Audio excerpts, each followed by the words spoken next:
Hello student, आप Mohammad Sakib Asmi, your biology teacher. तो student, आज हम एक नए चैप्टर को स्टार्ट कर रहे हैं। ये चैप्टर बहुत ही इंपॉर्टेंट है और इस चैप्टर और क्लास 11th एनसीईआरटी का सबसे बेसिक चैप्टर और सबसे इंपॉर्टेंट चैप्टर मान सकते हैं। और इस चैप्टर का नाम है बायोमोलिक्यूल। बायो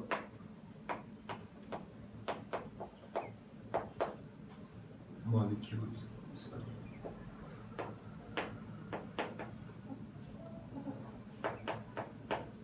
तो बहुत सारे बच्चों ने पहले भी रिक्वेस्ट की थी कि सर ये लेक्चर कब से आ रहे हैं, या फिर बायोमॉलिक्यूल्स के वाले चैप्टर पे कब से आपके लेक्चर आ रहे हैं। तो आपका इंतज़ार भी ख़त्म हो गया और मैं इस पे कोशिश करूंगा कि जितनी जल्दी से जल्दी इस चैप्टर को ख़त्म कर दूं।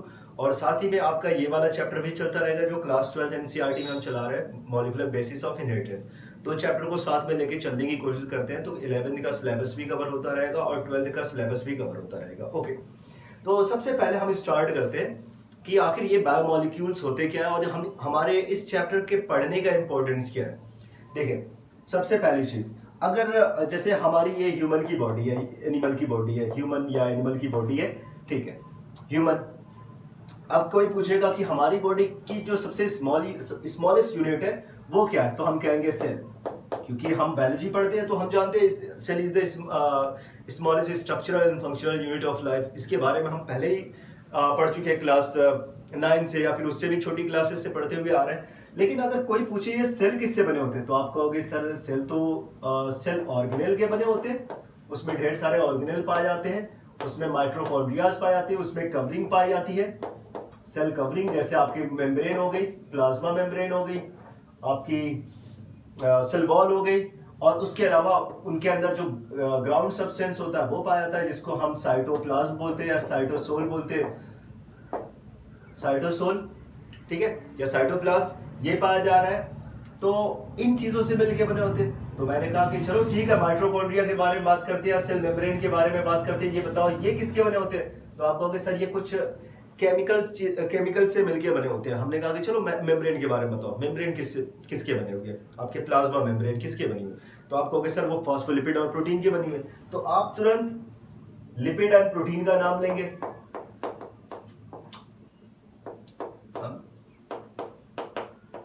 लिपिड एंड प्रोटीन, हमने कहा ये लिपिड एंड प्रोटीन किसके बने होते हैं, carbon, hydrogen, nitrogen, oxygen, sulphur, phosphorus, इन सारी चीजों से मिलके बने हुए। लास्ट में आंसर यही आएगा। अब तो इससे ये समझ में आता है, चाहे आप बायो पढ़ रहे हो या केमिस्ट्री पढ़ रहे हो, आपको तो केमिस्ट्री में ही केमिस्ट्री में सबसे पहले आपको केमिस्ट्री इतनी स्ट्रांग होनी चाहिए कि आप आसानी से बायो को समझ सके। ऐसा नहीं है, देखो बायोलॉजी को समझने के लिए केमिस्ट्री के बिना बायोलॉजी को समझ ही नहीं सकते। केमिस्ट्री सबसे बेसिक चीज है बायोलॉजी को समझने के लिए। आप अगर किसी लाइफ को अगर मॉलिक्यूलर बेसिस पे आप जाके समझने की कोशिश करेंगे तब तक नहीं समझ पाएंगे जब तक आपके पास केमिस्ट्री का नॉलेज नहीं होगा।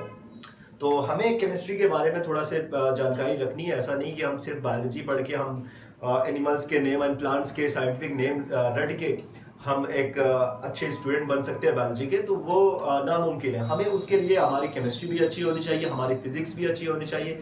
तो जितने भी कम्पिटिटिव एग्जाम से स्पेशली हम बात करें, अगर नीट के बारे में बात करें, तो हमारी फिजिक्स भी अच्छी होनी चाहिए, केमिस्ट्री भी अच्छी होनी चाहिए साथ में। ओके, तो स्टार्ट करेंगे हम इन बायोमॉलिक्यूल्स के बारे में। तो सबसे पहले बायोमॉलिक्यूल्स क्या होते हैं उसको समझ लेते हैं। बायोमॉलिक्यूल्स एक्चुअली क्या है ना स्टूडेंट्स, बायोमॉलिक्यूल्स नाम से ही पता चल जा रहा है, बायो एंड मॉलिक्यूल्स। मॉलिक्यूल्स का मतलब आप जानते ही होंगे, ठीक है ना, कोई भी कंपाउंड हो गया या फिर कोई भी दो एलिमेंट से ज्यादा या फिर दो एलिमेंट साथ में मिल जाते हैं तो आपके मॉलिक्यूल्स बनाते हैं। बायो मीन्स, बायोज मतलब पता ही होगा आपको, लाइफ, एंड मॉलिक्यूल, ऐसे मॉलिक्यूल के बारे में हम पढ़ने जा रहे हैं जो लिविंग ऑर्गेनिज्म में पाए जाते हैं।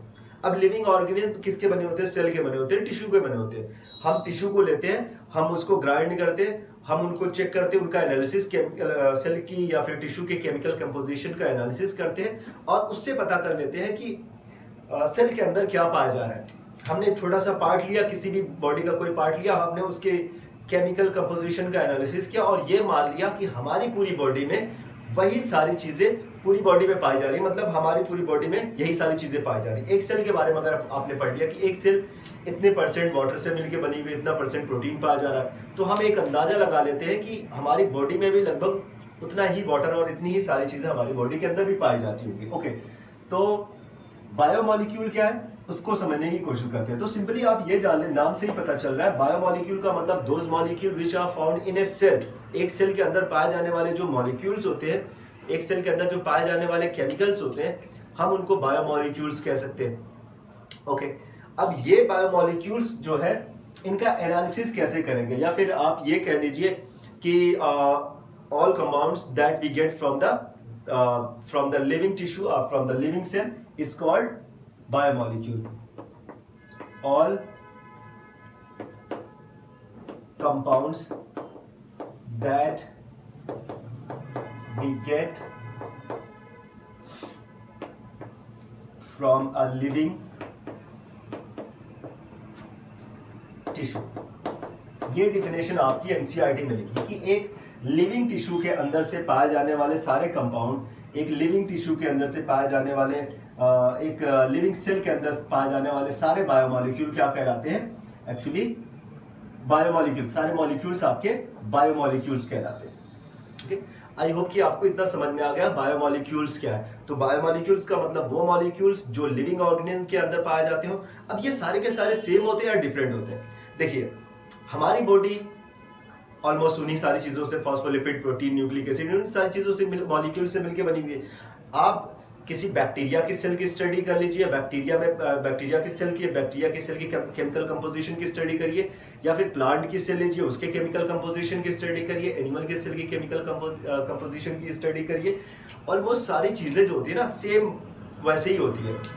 और ओके, थोड़ा सा हम देखते हैं कि किस तरह से हम बायोमोलिक्यूल का एनालिसिस करेंगे। एनालिसिस करने के लिए आप एक टिश्यू को ले सकते हैं, चाहे वो आपकी लिवर सेल का हो, वो आपके लिवर का एक कोई छोटा सा पीस हो, लिवर टिश्यू हो, या फिर आप कोई वेजिटेबल ले सकते हैं।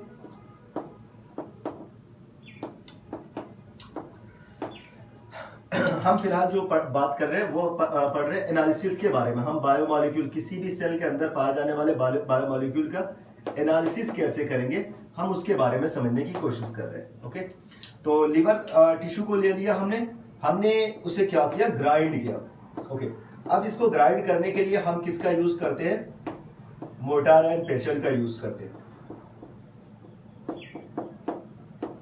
मोर्टार एंड पेशल का यूज करते हैं। आप कभी बायो के लैब में जाए या फिर कहीं पे जाए तो फिर आपको, या फिर आप हकीम या फिर आयुर्वेदिक के जो डॉक्टर होते हैं उनके यहाँ पे जाएंगे तो आपको मोर्टार एंड पेशल वहाँ पे रखा हुआ मिल जाएगा, वो जिसकी हेल्प से वो जो भी जड़ी बूटियाँ या फिर जो भी दवाइयाँ वहाँ पे होती है उनको वो ग्राइंड करते हैं।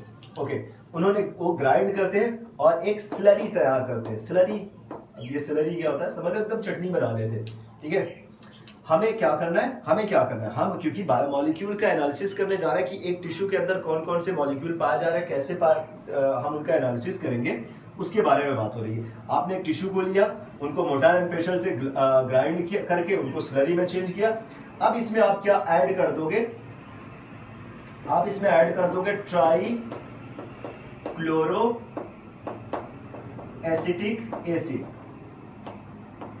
ट्राइक्लोरो एसिटिक एसिड, ये हो गया आपका Cl3CCOOH, ये हो गया ट्राइक्लोरो एसिटिक एसिड। इसका नाम याद रखना बड़ा जरूरी है। अगर कभी किसी ने पूछ लिया कि सेल के एनालिसिस करने के टाइम पे हम किस एसिड का यूज करते हैं, वो जो स्लरी के साथ क्या ऐड करते हैं, तो आप बता देंगे कि ये ट्राइक्लोरो एसिटिक एसिड होता है Cl3COOH, जिसका हम यूज करके हम सेल के अंदर पाए जाने वाले ऑर्गेनिक कंपाउंड या इनऑर्गेनिक कंपाउंड या फिर बायोमोलिक्यूल्स का हम एनालिसिस करते हैं। ओके,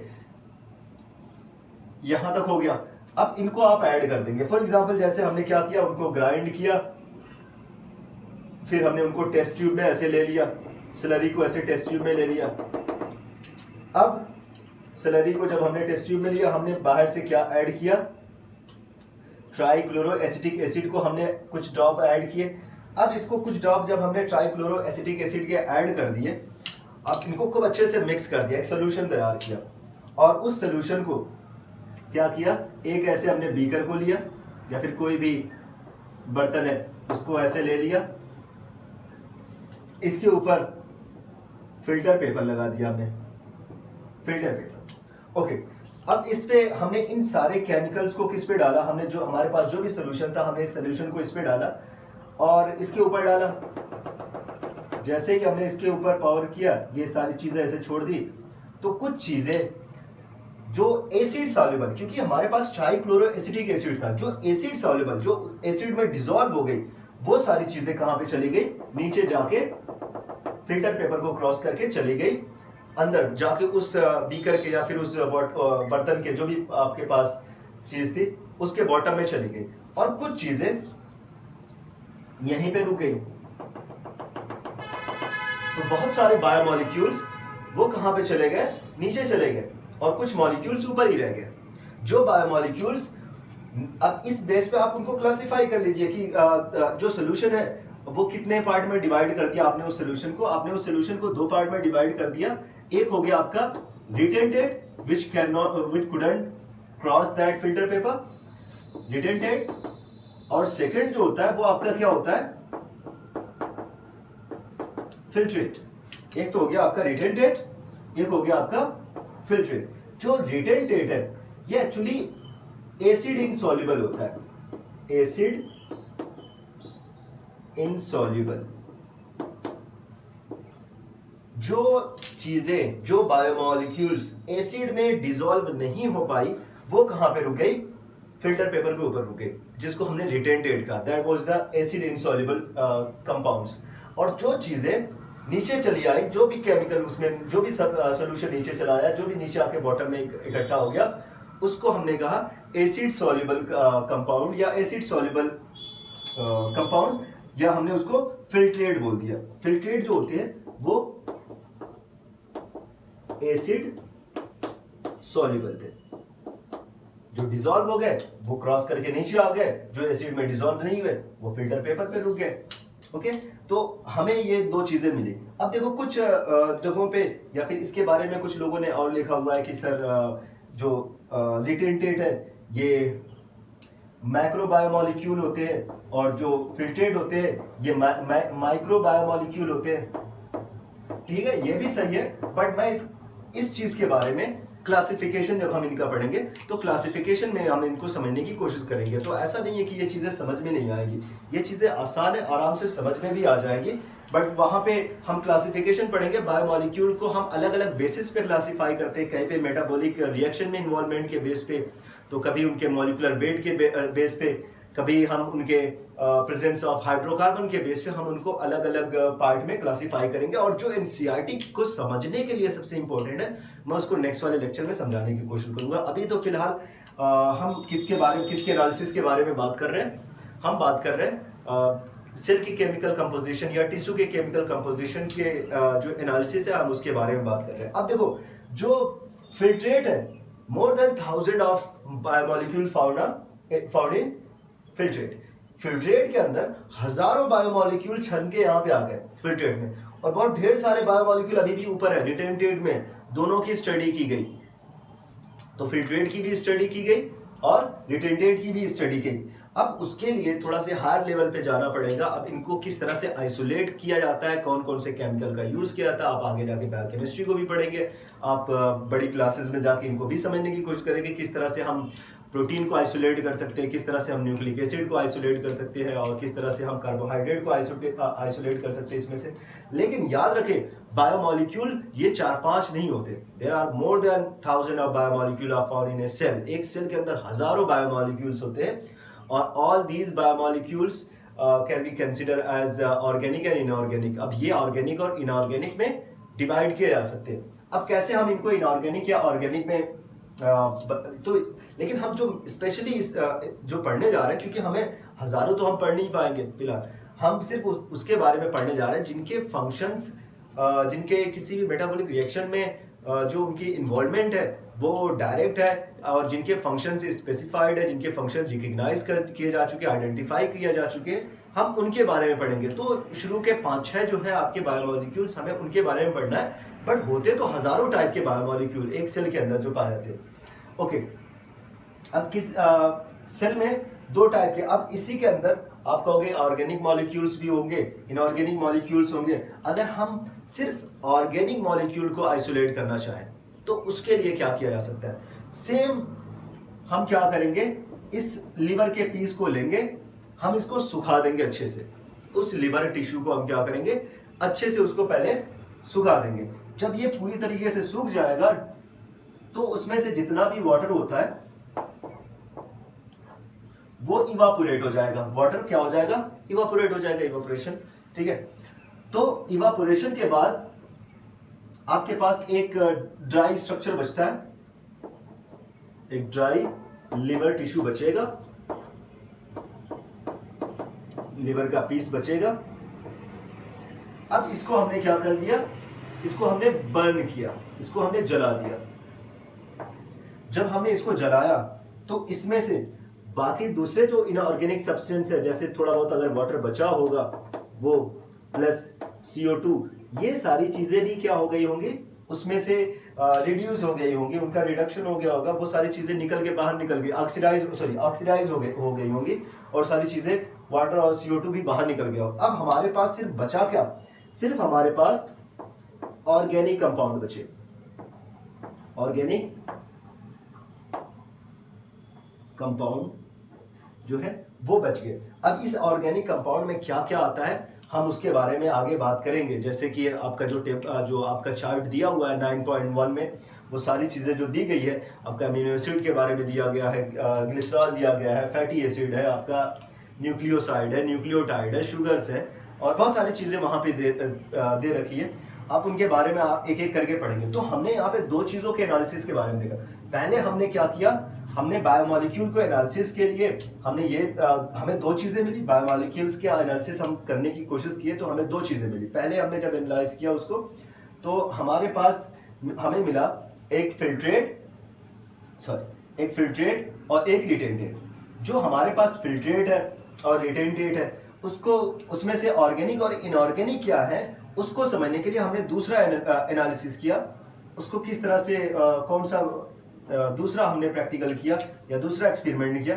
उसमें हमने लीवर का जो टिश्यू था या वेजिटेबल था उसको पहले ड्राई किया, फिर उसको बर्न किया, फिर उसमें जो ऑर्गेनिक जो उसकी ऐश बची, जो उसमें ऐश था, जो उसकी राख बची थी, वही एक्चुअली क्या था, ऑर्गेनिक कंपाउंड था। अब उस ऑर्गेनिक कंपाउंड की स्टडी की गई, उसमें कौन सा मॉलिक्यूल कितना था, कितने परसेंटेज में था, हम उसको भी समझने की कोशिश करेंगे। लेकिन याद रखें कि जो भी चीज़ है, चाहे हमारी बॉडी में पाई जा रही हो, चाहे फिर कोई नॉन लिविंग सब्सटेंस हो, फॉर एग्जांपल जैसे हमने अर्थ क्रस्ट को ही ले लिया, तो ऑलमोस्ट दोनों चीज़ें केमिकल से ही बनी हुई है। Carbon, hydrogen, oxygen, neon, phosphorus, मतलब एलिमेंट से ही बनी हुई है। तो बेसिक जो चीज़ है वो यही है।